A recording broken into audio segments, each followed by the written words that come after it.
Hi, this talk is about EG surface electrodes.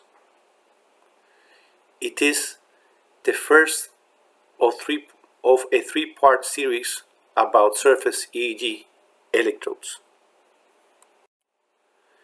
The objective of this talk is to introduce and explain to you the different functions of the surface EEG electrode and to put forward an electrical circuit model of the surface EEG electrode that would allow us to understand the behavior of the surface EEG electrode in different situations. This talk has two sections. The first section of this talk will be conducted in a conversational style, and it will be a brief introduction. The second section will be conducted in a question and answer style, and it constitutes the bulk of the talk. I truly hope that each of these questions tickles your curiosity and each of the answers enhances your knowledge. Surface electrodes are used to connect the patient to the EEG machine. The EEG machine is represented here by the input circuit of an amplifier. As portrayed in this frame, the surface electrode traditionally has a disc, a wire often referred to as a lead wire, and a connector. As you all know, the male connector, the pin, has been replaced by a female connector to avoid accidents. Rumor has it that someone connected a pin into an electrical socket and things did not go well. Yet, during this talk, for aesthetic reasons, I will represent the connector as a pin. Critical to the functioning of the electrode is the gel. The gel is an electrolyte solution, often called electrolyte or simply solution. The gel is considered an extension of the electrode. The gel is made of a paste capable of donating ions and an additive to keep the electrode stuck to the scalp. Thus, the gel connects the patient's skin with the electrode disc, and as such it has two interfaces. One between the patient's skin and the gel, which when properly prepared conducts electricity in a predictable ionic resistive fashion, and a second interface. This interface is between the gel and the metal surface of the disc.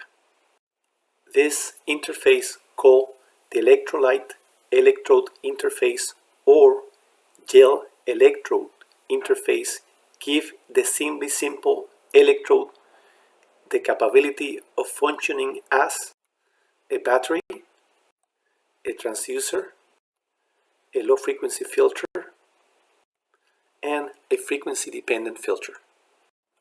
Now I would like to start the second section of this talk by asking you the first question. I recommend that you pause the flick on each question, read it carefully, think about it, answer it in a piece of paper, and only then to continue rolling. So the first question is, which of the following reactions occur at the electrolyte electrode interface? A. Osmotic and electrical reactions. B. Chemical and electrical reactions. C. Chemical and osmotic reactions. D. None of the above. Here I have represented the gel and the electrode. I have not represented the skin because the reaction that takes place at the electrolyte-electrode interface does so even when the gel is not in contact with the skin of the patient. So, at this point, we will restrict our discussion to the gel and the electrode. In the gel, there are balanced charges in the form of atoms, and so are in the disc. I have represented the charges as circles of different colors close to each other, with positive and negative signs. When the gel and the disc come together, the electrolyte-electrode interface develops. At the electrolyte-electrode interface, the surface of the metal of the disc undergoes chemical changes triggered by the contact with the gel. I think of this phenomenon as what happens to iron when it comes in contact with salt water. As you know, when iron comes in contact with salt water, the iron undergoes rusting. The rust does become the interface between the iron and the salt water. So, going back to the EEG story, let us say that the chemical reaction that occurs when the gel comes in contact with the metal atoms in the disc surface provoke two things. The first thing is that some of the metal atoms transform into ions, and the second thing, once the transformation into ions have taken place, is that the ion dislodge from the metal surface and travel to the gel. I will try to show these changes in the following frame. First, the dislodging. I have represented in this frame the dislodging as the separation of positive and negative charges. In this new frame, I have represented the dislodged ion as positive charges moving from the metal towards the gel. Hence, as is depicted in this frame, positive ions accumulate in the gel abutting the disc. So, what happened at this point? Well, as you can see, the gel surrounding the disc finds itself with an excess of positive ions. The excess of positive ions in the gel creates an electrical force of reaction that pushes some, but not all, the metal positive ions back into the metal of the disc. This sequence of events, chemical reaction followed by an electrical reaction, goes on and on until the ions in the electrolyte-electrode interface reach a dynamic equilibrium. This dynamic equilibrium is reached at a point when charges are unequally distributed following the strength of the opposing forces generated by the chemical and electrical reactions. These reactions leave positive and negative charges facing each other at the electrolyte-electrode interface. In summary, chemical and electrical reactions at the electrolyte-electrode interface produce two unequal layers of ions with different charges facing each other.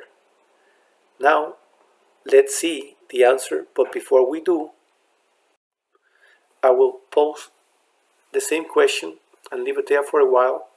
Try answering it now and see if your response at this point is different from what it was initially. The answer is B. Both chemical and electrical reactions take place at the electrolyte-electrode interface.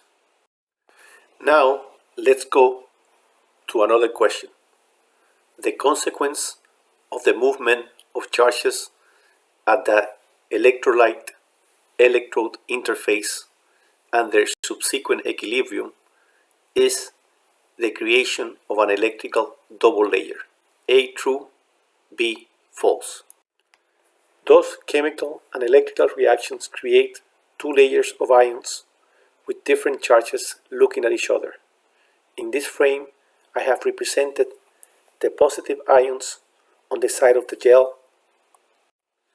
In this frame, I have represented some of the positive ions going back to the metal side, while on this frame, they are back in the gel side, and in this frame, they are back in the metal side. What I am trying to convey is that in reality, they are in flux for a while until a relatively fixed value is reached. The creation of this arrangement has been called the electrical double layer. Before telling you the answer to this question, I would like you to take a second to read this paragraph. As you can see, the term electrical double layer is not new. It was first proposed in 1850. So, the answer to this question is A. The consequence of the movement of charges at the electrolyte-electrode interface and their subsequent equilibrium is the creation of an electrical double layer. Now, let's address another question. Please read it. It may sound repetitious, but there is a point to it. Try answering it. The question is, how is the electrical double layer formed? A, by osmosis. 2, B, by chemical and electrical reactions. C, by chemical reactions only. D, by electrical reaction only. Obviously, the answer is B. The electrical double layer is formed by chemical and electrical reactions. I hope you got it right, but if you did not, it may be because you read Fish E.G. Primer. In this book, when talking about electrodes, it is stated that the electrode materials should be those which do not interact chemically with the electrolyte of the scalp. I think a better written statement would be that the materials chosen to make surface EG electrodes should have the least possible chemical interaction with the gel once the electrical double layer is stable. The stability of the electrical double layer usually occurs few seconds after the electrode becomes in contact with the gel.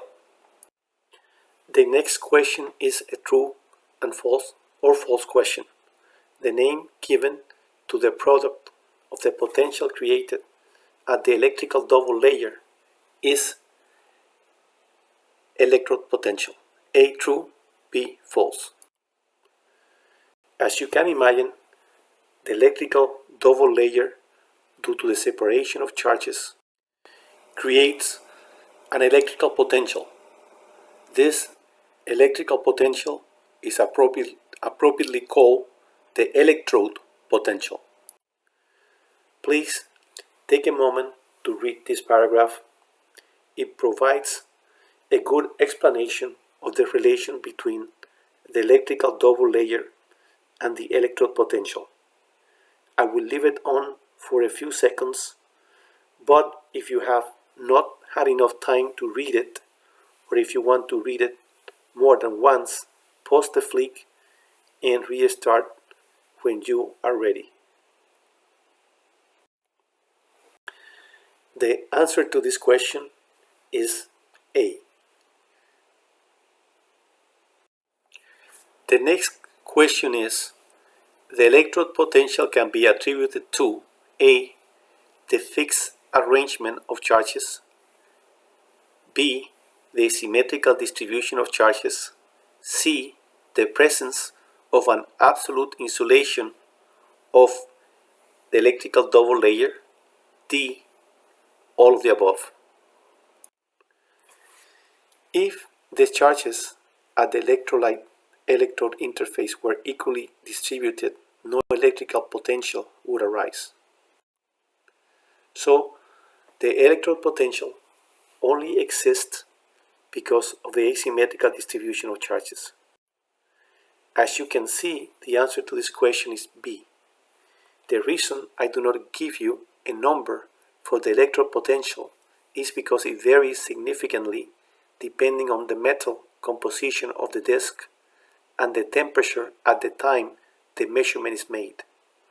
One thing is certain, that if it would not be because of the high amplifier input impedance and the high common rejection mode built into the EEG machine, the electrode potential would often overwhelm the brain-generated electrical activity during EEG recording. Next question. The consequence of the electrode potential is to generate electrical activity that will be transmitted to the EEG machine.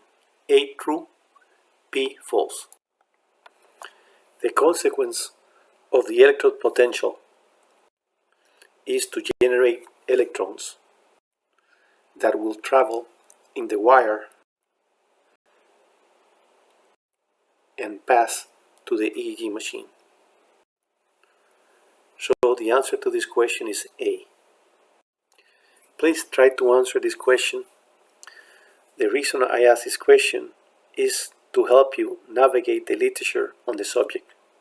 The question is electrode potentials, DC offset voltage, and bias potentials refer to the same phenomenon. A true, B false. As you can see, I have used the term electrode potential. This term, as I have used it, is used by Cooper in the book titled EEG Technology. In this book, electrode potential is used to define the voltage measured directly between the electrolyte and the electrode, and also to indicate the potential recorded in the EEG machine as a consequence of the voltage created at the electrolyte-electrode interface. It is important to know that other textbooks refer to the same concept, perhaps with a slight different connotation, by totally different names.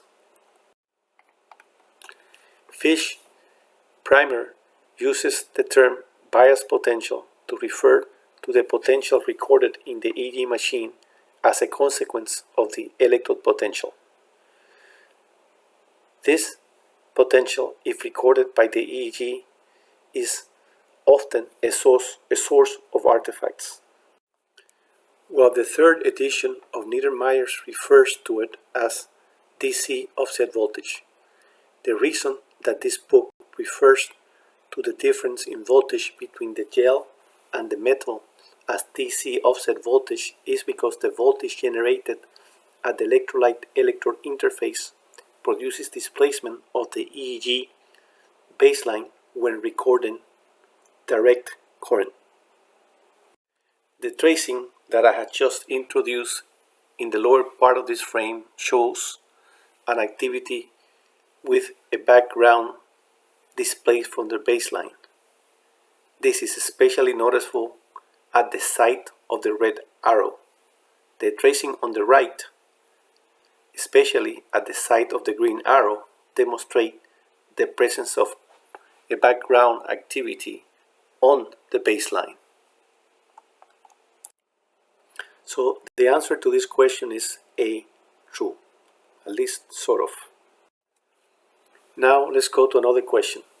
The behavior of the electrode potential at the electrolyte-electrode interface is that of A, a battery, B, a transducer, C, a low-frequency filter, D, none of the above.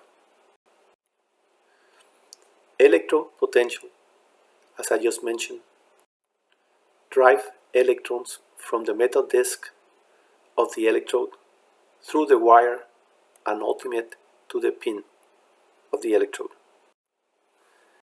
Therefore, the electrical double layer by creating an electrode potential behaves like a battery? Before telling you the answer to this question, which you already know, I'd like you to do two things. First, read the brief passage from Niedermeyer Classic EEG book in this frame. It explains why using the battery analogy makes sense to describe the electrode potential. The second thing is to read what is written in the lower segment of this frame. It explains why the term half of an electrical battery is often used in the old literature to refer to this phenomenon. Please pause and take a moment to read both paragraphs carefully. So the answer to this question is A. The electrical double layer at the electrolyte electrode interface functions as A. a condenser, B. a transducer, C. an inducer, D. as none of the above.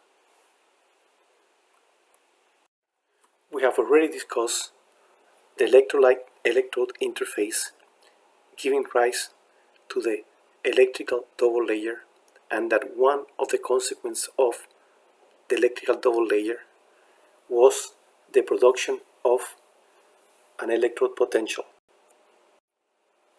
which confers the electrolyte electrode interface a battery quality. If you recall from the beginning of our talk, we also mentioned that the electrode, due to the development of the electrical double layer, behaves like a transducer. For the purpose of illustrating this behavior of the electrical double layer, it is necessary to incorporate to this figure the skin, here represented as a pink rectangle with different charges, and the brain. The white circle around the brain represents the skull. The brain is here representing the generator of electricity, the electricity we want to capture when recording an EEG. The generation of electrical activity by the brain produces movement of charges carried by ion through the skull, scalp, skin, and gel. These ionic charges at the level of the electrical double layer are transformed into electrons, and the electrons transported by the wire to the EEG machine. Thus, the behavior of the electrical double layer confers the electrolyte electrode interface the function of a transducer. This process also occurred in the reverse, where charges carried by electrons from the machine reach the electrical double layer and are transformed into ionic charges that are transported back towards the brain. This ability to transform ionic charges into electric charges and back confers the electrical double layer a transducer function. So the answer to this question is B. Next question. Which of the following functions is not an attribute of the electrical double layer? A. Battery, B. Low frequency filter, C. High frequency filter, D. Frequency dependent filter. I hope you get this one right. As you can see in this frame, high frequency filter is not included as a function of the electrical double layer. So the answer to this question is C. Next question. Which electrical elements can be used to most accurately represent the low frequency filter behavior of the electrical double layer? A. a diode and a resistor, B, a diode and a capacitor, C, a resistor and a capacitor, D, an inductor and a capacitor.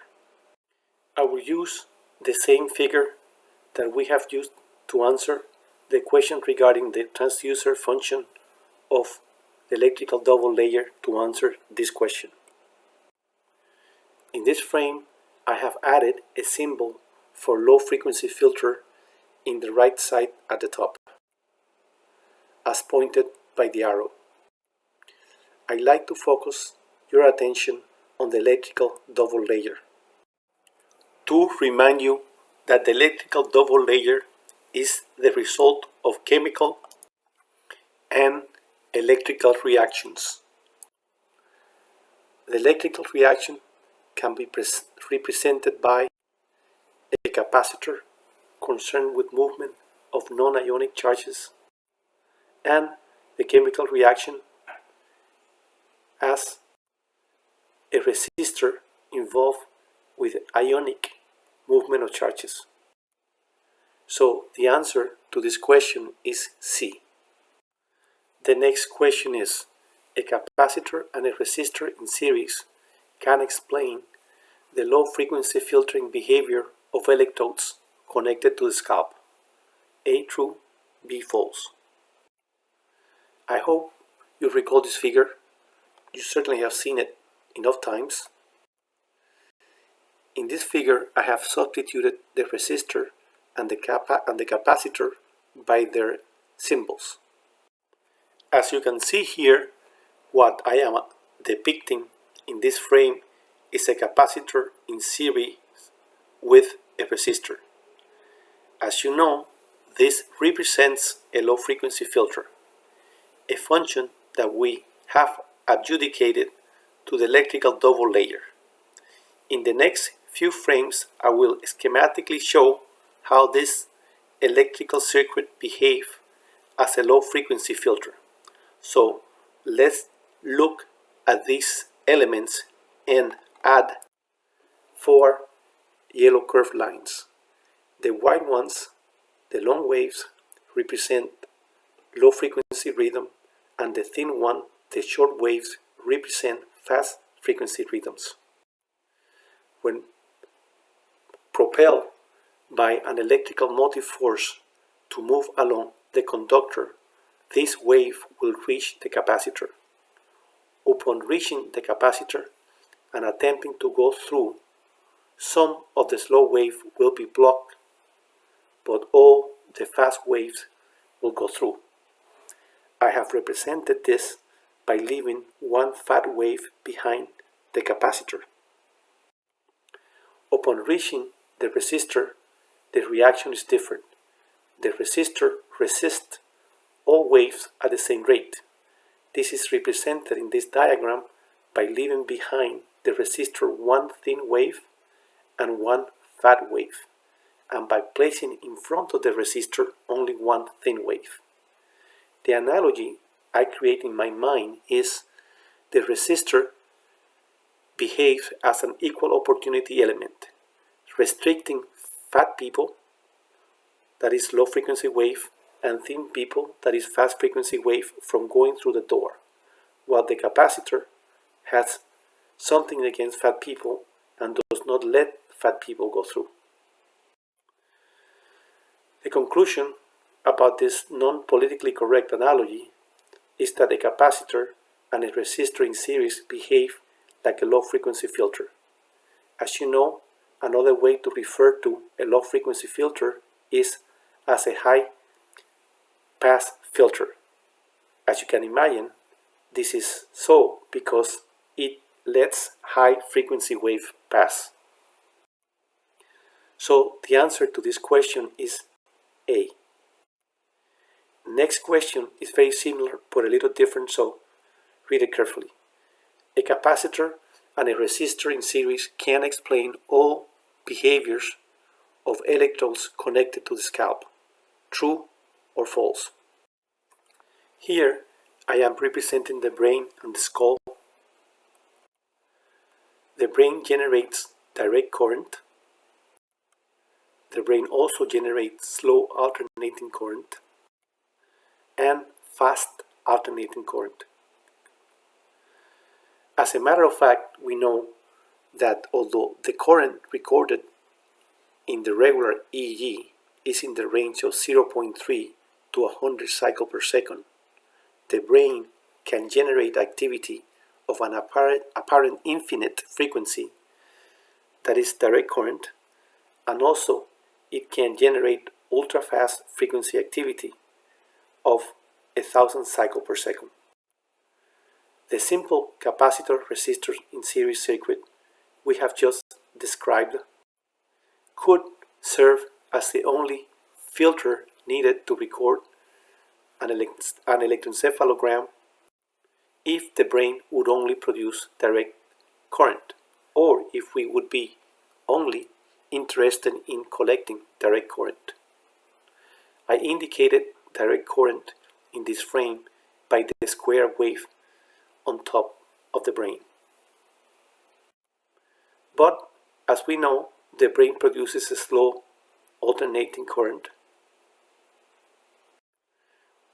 whose activity would not be faithfully recorded using a simple in-series capacitor resistor circuit, nor could a capacitor resistor in series be used to faithfully record fast alternating current. So the answer to this question is B.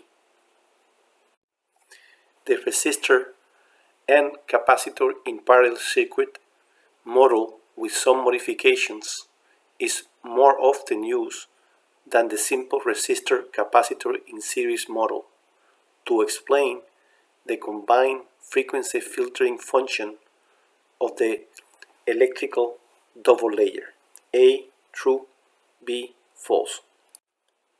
By far, the parallel capacitor resistor circuit is more often used to describe the electrical double layer filtering functions than the capacitor resistor circuit in series. As a matter of fact, all the books on your left in this frame use the parallel capacitor resistor circuit alone to explain the filtering functions of the electrolyte-electrode interface. The book on the right uses both. The reason the preference for the capacitor-resistant parallel model will be expressed and shown in later frames, but at this point it should suffice to say that the parallel model is more amenable to adding other elements needed to complete the crafting of an electrical circuit that would fulfill all the filtering attributes of the electrolyte-electrode interface. Here I am representing the behavior of a capacitor and a resistor in parallel in relation to fat waves and thin waves. Fat waves representing slow rhythms and thin waves representing fast rhythms. At the nodal point, for the sake of this illustration, 50% of fat and thin waves will go on each direction. On the resistor leg of the circuit, similar numbers of fat and thin waves will go through. On the capacitor side, only thin waves or a disproportionate number of thin waves will go through. So the end result is that a bigger proportion of thin waves get to the other side of the circuit than fat waves. Thus, as we saw in the capacitor resistor in series circuit, the parallel circuit also behaves like a low frequency filter. Remember once again that low frequency filters are called so because they block low frequency wave, but they can also be called high pass filters because they let high frequency wave go through. So the answer to this question is A. So let's go to the next question.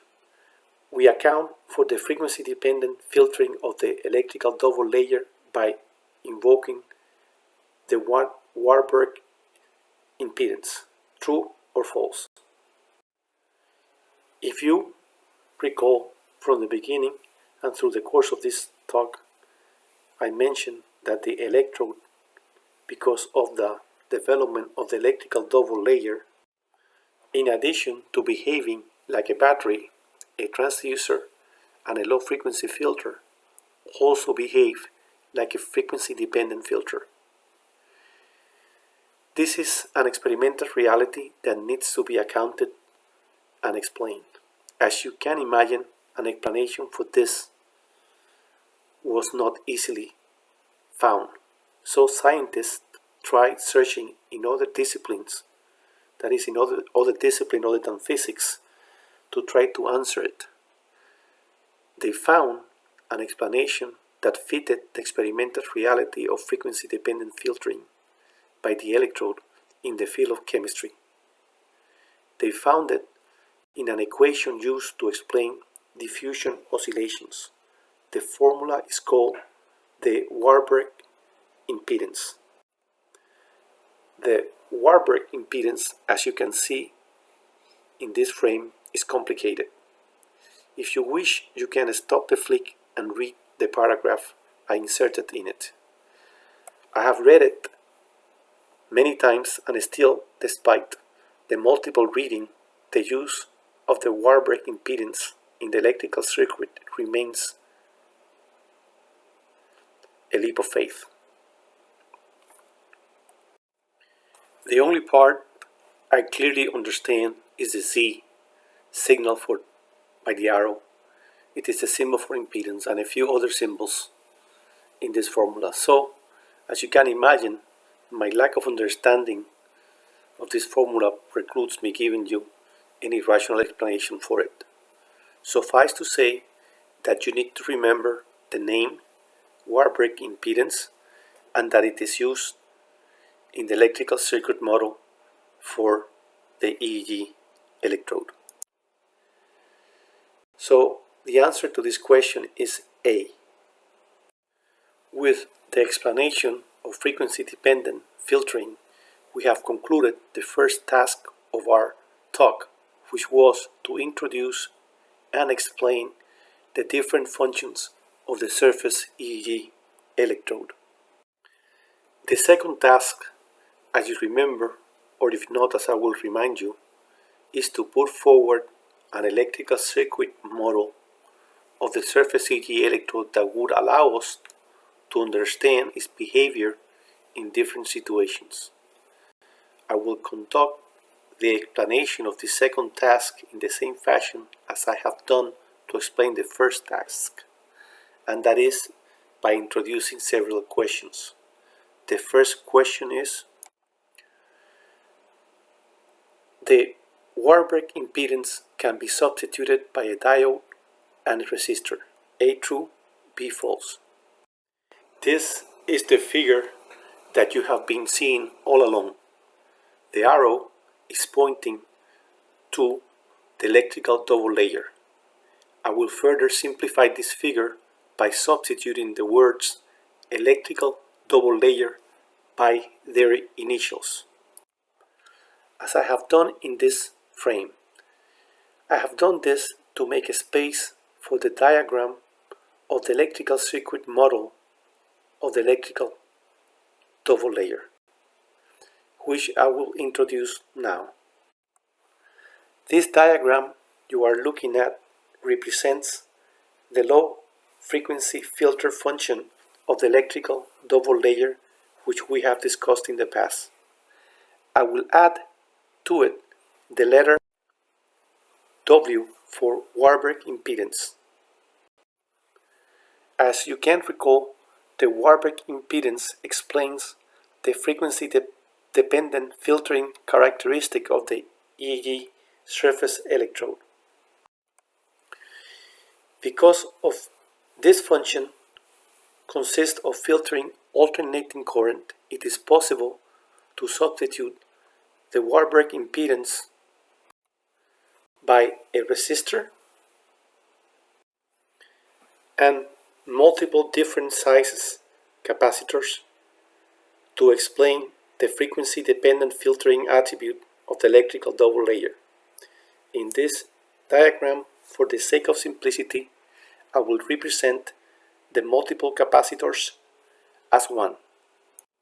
So, the answer to this question is B. The Warburg impedance can be substituted by capacitors and resistors, but not by diode. The full electrical circuit model representing the filtering functions of the surface EEG electrode can be built to include the resistance and capacitance of the paste, disc, and wire. A, true, B, false. Once again, we start with the figure, the now familiar figure representing the brain, skull, skin, gel, and electrode. Above this figure, I have represented the electrical circuit model incorporating low-frequency filter and frequency-dependent filter. This circuit displayed in this frame represents the electrode interface that we have labeled G and E, indicating gel and electrode. This represents, as you will know by now, the electrical double layer. But in order to complete the model, we also need to consider the other structures closely linked to the electrode, such as the gel that is not abutting with the metal, that we can represent as a capacitor and a resistor in parallel, the skin, which following the most often used convention will be drawn as a non-electrical element. In this frame, as pointed by the arrow, the skin is just incorporated to the circuit as a figurine, since it is not in direct contact with the electrode. And so I will do with the brain. You can see the addition of the brain to this circuit. Now I will consider the other end of the circuit. On the other side, we have the electrode. That is the part of the electrode not already represented by the electrical double layer. That is the part of the disc not abutting the gel, the wire, and the pin.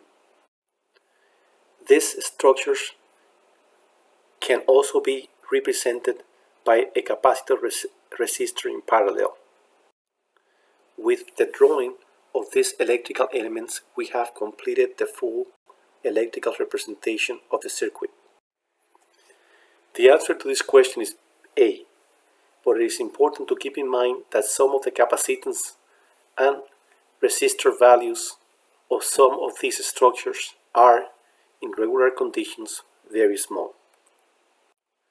So the next question is, the electrical circuit most often used to represent the filtering functions of the surface EEG electrode considers gel or straight capacitance and the disc and wire resistance and capacitance negligible.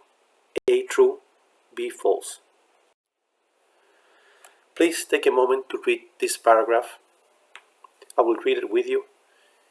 It is sometimes useful to consider the equivalent circuit diagram of an electrode in solution, although it must be remembered that there is not a priori reason why such an equivalent circuit can be drawn using conventional components, resistors, capacitors, and inductance. Figure 2.2, which you will see in a second, is an equivalent circuit diagram suggested by Graham in 1952. In the lower segment of this frame, I have introduced the electrical circuit diagram as suggested by Graham in 1952. This diagram was taken from the EEG technology book I have shown you before. It is a very good book, especially the first 3 chapters. In the following frame, I will enlarge the area enclosed by the dashed lines, label electrode, thus removing the skin and the brain rectangles from the picture to provide a better view of the important electrode-related structures. Now that the area is enlarged, I will substitute the letters on the diagram by what they stand for. The RS stands for resistance of gel. The reason RS was used is because the S stands for solution.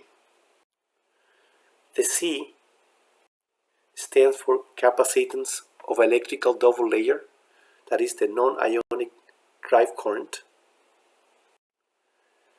The RF stands for faradic resistance of the electrical double layer, that is the resistance to the ionic movement of the electrical double layer.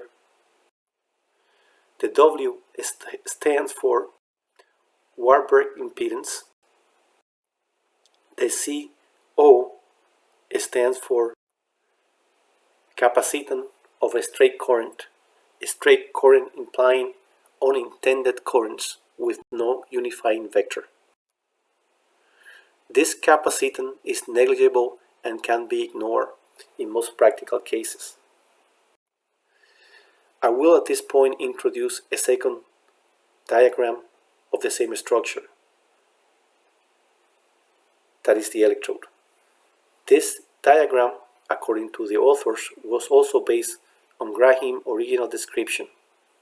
This diagram was introduced in 1989 in the classical article titled Basic Electronics for Clinical Neurophysiologists. I am presenting this model to you because it has minor variations and because it has been referred to in prior neurophysiological exams. As you can see, this diagram is about the same as the one I just showed you. I like that the big box is labeled gel and electrode interface instead of electrode as the one I showed you before.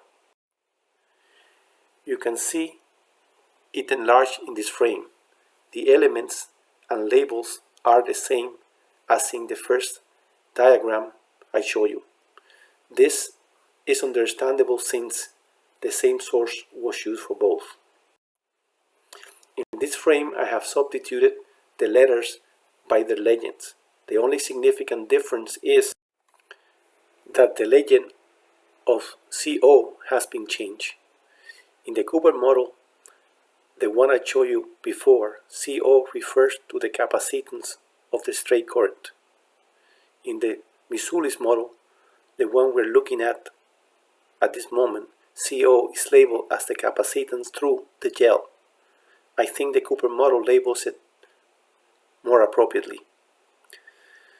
The Moslin model as well as the Cooper model do not represent the elements of the disk other than at the surface of the disk, the area in contact with the gel. They also do not represent the wire nor the pin. So again, I am going to show you the question because I do not know if you forgot it by now. Take a look at it. The answer is A. The following question is, which of the following elements used to explain the filtering capabilities of the electrode contributes the least in normal circumstances during regular EEG recording to the total value of the system? A. Resistance of the gel. B. Capacitance of the gel metal interface. C. Resistance of the gel metal interface. D. Straight capacitance. To answer this question, I am showing in this frame the same diagram I have shown you previously. The gel is represented by a resistor. The E DL, as you know, stands for electrical double layer, that is the gel electrode interface. As you can see in this frame, I have used the same color that I use for the letters to highlight the appropriate elements of the circuit. In light olive green are the words electrode and the elements representing it in the diagram. The only reason this line is represented is to indicate the outgoing current, but it has negligible resistance and capacitance effect, and therefore it can be ignored. The next element to consider is the previously mentioned straight capacitance in the Cooper model or gel capacitance in the Misulis model. In normal conditions, this capacitance can also be ignored, so it can be removed from the simplified model, and we are left with a clean electrical circuit that can explain, as you will see in the next talk, the filtering functions of the electrolyte electrode interface. So the answer to this question is D. In conclusion, the reactions that take place in the electrolyte electrode interface render the simple looking electrode the functions of a battery, a transducer, a low frequency filter, and a frequency dependent filter. A simplified model consisting of the brain and the skull represented by a figurine, the skin represented as a rectangle, a resistor to account for the resistance of the gel, followed by a sub-circuit representing the electrical double layer consisting of a capacitor in one leg and a resistor in the other, in series with a capacitor and a resistor representing Warburg impedance, can be used to explain the filtering behavior of the surface, e.g., electrodes. Thank you.